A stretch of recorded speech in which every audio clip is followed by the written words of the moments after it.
জন্য আমি বেশ খানিকটা কিন্তু তেল দিয়ে একদম আলু দিয়ে দিচ্ছি ওর মধ্যে।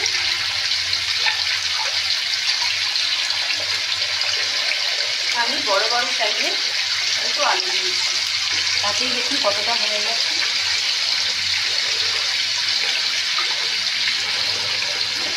আর আলুটা কিন্তু একটু মোটা মোটাভাবেই কাটতে হবে, একদম সরুভাবে কাটলে হবে না।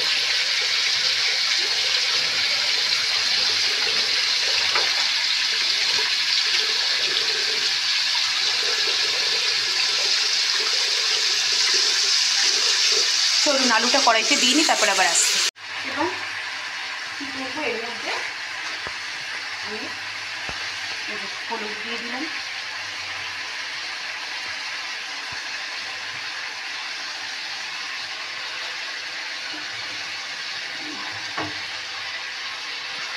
আর দিয়ে দেবো নুন, স্বাদ মতো নুন দিয়ে দেবো। আর দিয়ে দেবো এখানে কুচানো পেঁয়াজ,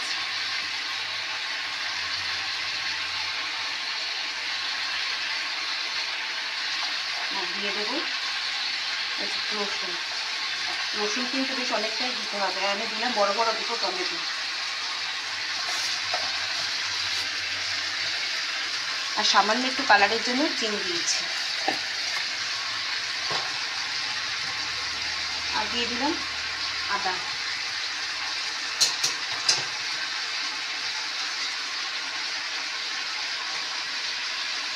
আর দিয়ে দিলাম কাশ্মীরি লঙ্কা। চিনিটা আমি রান্নায় দিই কেন, কারণ স্বাদটা ব্যালেন্স হওয়ার জন্য।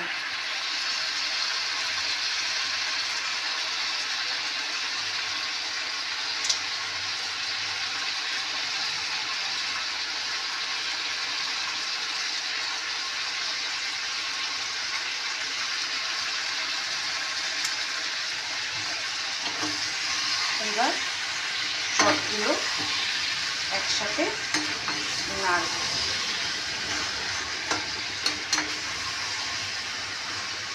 এই মধ্যেই এবার আমি দিয়ে দেব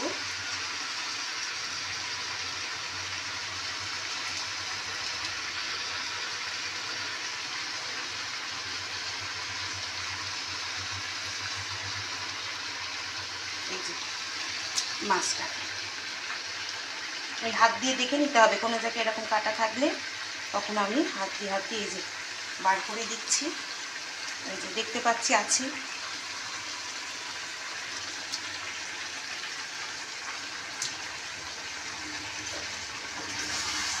এই মশলার সাথে মাছটা একদম তাতে মিশে যায়। চলুন, এটা এখন হতে সময় লাগবে, হোক, তারপরে আবার দেখাচ্ছি। এই যে বন্ধুরা, মশলাটার সাথে একদম মাছগুলো একদম মিশিয়ে নিয়েছি।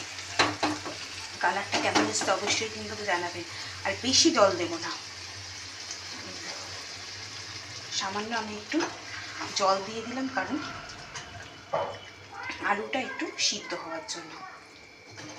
এটা একদম শুকনো শুকনো হয়ে যাক, তারপরে আবার আসছি। এই যে বন্ধুরা দেখুন, আস্তে আস্তে একদম জল শুকিয়ে আসছে।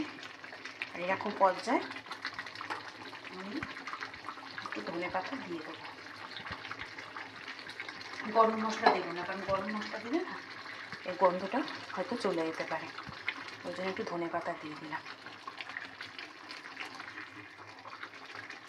এটা কিন্তু অনেকটা শুকনো হবে।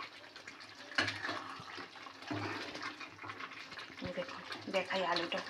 আলুগুলো দেখেছেন, একদম আমি কিন্তু ঘেঁটে দিইনি, একদম আলু যেরকম মোটা মোটা ছিল সেরকমই কিন্তু আছে। এই আলুটা কিন্তু বেশি সরু করা যাবে না। এই দেখুন, আলু কিন্তু সিদ্ধ হয়ে গেছে। আমি আরেকটু শুকনো করবো, এরকম এত রস রাখবো না। আপনারা কেমনভাবে করেন আমাকে অবশ্যই কমেন্ট করবেন। আমি যেই প্রসেসটা রান্না করি সেটা আপনাদের সাথে শেয়ার করলাম।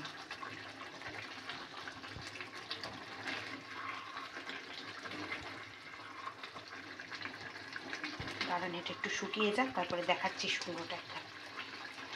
চলুন সাথে থাকুন বন্ধুরা। দেখুন শুকিয়ে শুকিয়ে কীরকম পর্যায়ে এসছে, কতটা ছিল বলুন তো। চলুন আর এ করবো না, এবার নিভিয়ে দেবো। গ্যাসটা হয়ে গেছে একদম, যেন এই যে গায়ে লেগে লেগে যাচ্ছে, দেখেছেন। চলুন আমি এখানেই ভিডিওটা শেষ করছি। সবাই ভালো থাকবেন, সুস্থ থাকবেন, সাবধানে থাকবেন, আর আমাকে এগিয়ে যাওয়ার জন্য উৎসাহ দিয়ে যাবেন। চলুন আজকের মতন এখানে টাটা।